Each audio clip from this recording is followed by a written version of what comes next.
Deputy inspector general of police Tariq Razzaq Tarejo Hyderabad range ने कहा कि उस्ताद कौम का मोहसिन भी होता है और मोमार भी।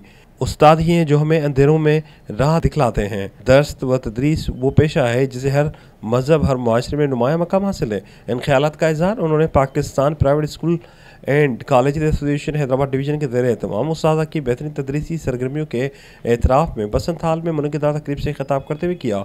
मुख्तलिफ स्कूलों के 160 उस्तादा को बेस्ट टीचर अवार्ड 2023 दिया गया, जबकि तलबा की बड़ी तादाद भी तकरीब में मौजूद थी। जबकि एक खातून टीचर में सरीबा नाज को बदरिया कुरान दादी 5,000 रुपये का कैश अवार्ड भी दिया गया।